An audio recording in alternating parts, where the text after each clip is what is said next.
Gracias por mantener la sintonía con Uno más Uno. Llegó aquí el dueño de los martes, el decano Antonio Siriaco, martes de economía.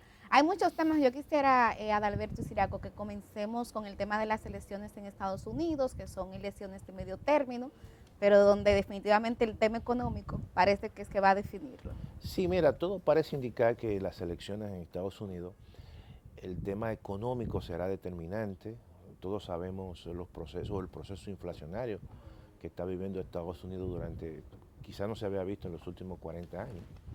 Y la inflación, quizá para el caso de los demócratas, ha venido cediendo lentamente, pero que claramente no ha impactado en los bolsillos de los ciudadanos No, la gente se norteamericanos. desespera Y en la todas gente se partes. desespera. Claro. Eso parece que va a favorecer, quizás hasta el día de hoy, no sé, al Partido Republicano. Eso es lo que se vislumbra. Pero eso implicará algún Eso es lo cambio que dice. económico en la política económica de Estados Unidos. Bueno, lo que pasa es que el Congreso en Estados Unidos tiene un papel determinante. Y todos sabemos que hay una coyuntura incluso que está metido Estados Unidos, el tema, por ejemplo, de la guerra, el conflicto bélico Rusia-Ucrania, que también es un elemento que incide en los procesos eleccionarios enEstados Unidos. Y hay casi 20.000 millones de dólares claro, que ha dedicado a Estados Unidos claro, para apoyar esa guerra. Claro. Y apoyar, no, esa es su guerra. No, es su guerra. Y necesariamente es un conflicto incluso hasta mediático por la hegemonía con Rusia en términos políticos. Por la hegemonía y con China, básicamente. Y con China. Lo que sucede es que los chinos están, como dicen, esperando el mango que se caiga. El mango bajito. Bajito. Y fíjate una cosa, se dio un proceso interesante que puede favorecer en esta coyuntura a los chinos y a los rusos, que es el triunfo de Lula. Y eso puede fortalecer un bloque, como el caso del BRICS, que en cierta manera es un bloque que está liderado por China.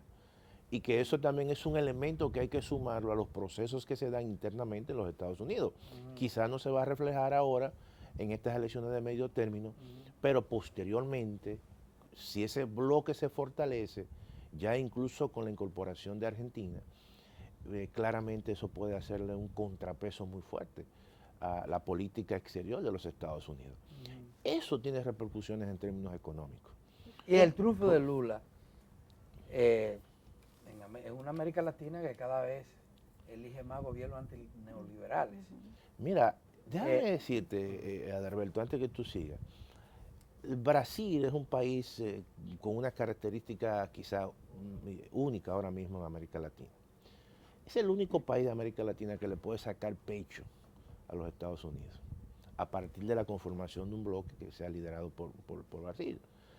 Brasil no ha sido un país que ha sido golpeado por esta crisis en los últimos 2 años, porque Brasil es un país muy heterogéneo, pero con una gran base en recursos naturales. Brasil te produce alimentos en la misma y con los mismos niveles de competitividad que los Estados Unidos, te exporta alimentos. Y le fue bien en la crisis de la pandemia. Y le fue bien en la crisis de la pandemia, pero además esa crisis que ocurrió o que ocurre con los hidrocarburos le favorece porque también es un exportador de hidrocarburos. De manera que, de petróleo, de manera que ellos en este proceso, más que salir debilitados, salieron fortalecidos.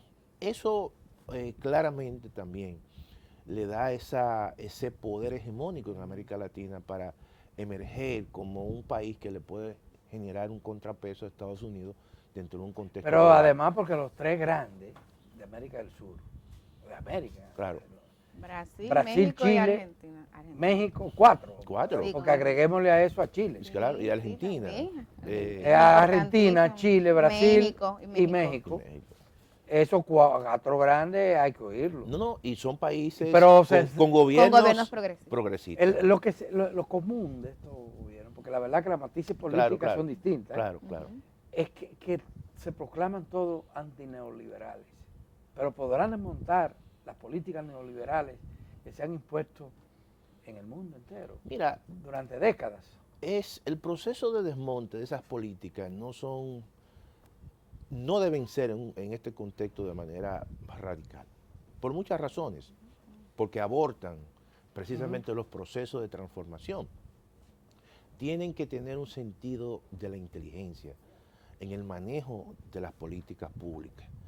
No son países que tú puedes decir, o gobiernos que son netamente de izquierda, son de centro izquierda. Y algunos han llegado con coaliciones. Con coaliciones. Sí. Entonces, todo eso... Mojica definió a Lula de socialdemócrata. No, y es así. El mismo Mojica, que viene de una izquierda radical, sin embargo, cuando entra al gobierno, hace transformaciones, pero no son transformaciones radicales, pero con el paso del tiempo se diferenciaron de los sectores conservadores. Claro. Y yo pienso que eso debe ser un elemento de inteligencia en la actuación de los gobiernos progresistas. Porque, por ejemplo, ¿cuál fue el error de Boric?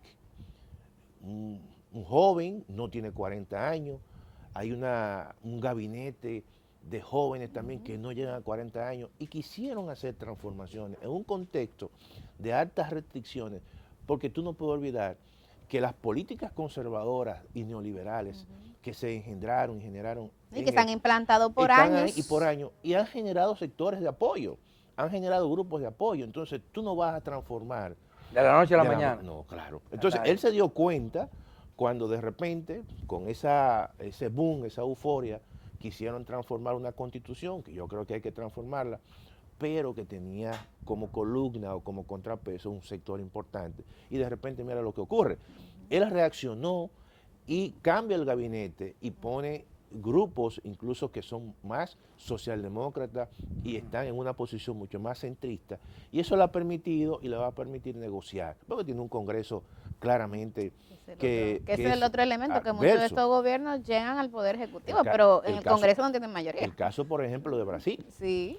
O sea, Bolsonaro tiene un poder fortísimo allí. Entonces, todo eso le quita capacidad a los gobiernos para hacer transformaciones radicales y lo lleva a la mesa de negociación. Y las insatisfacciones de los pueblos también. Pero la eso, capacidad que tienen para reaccionar. Claro. De los temas es un y todo eso yo creo que nosotros tenemos que traerlo aquí, reflexionar sobre eso, porque al final lo que está ocurriendo, Adalberto y Millicent, es una transformación de todo el orden económico mundial.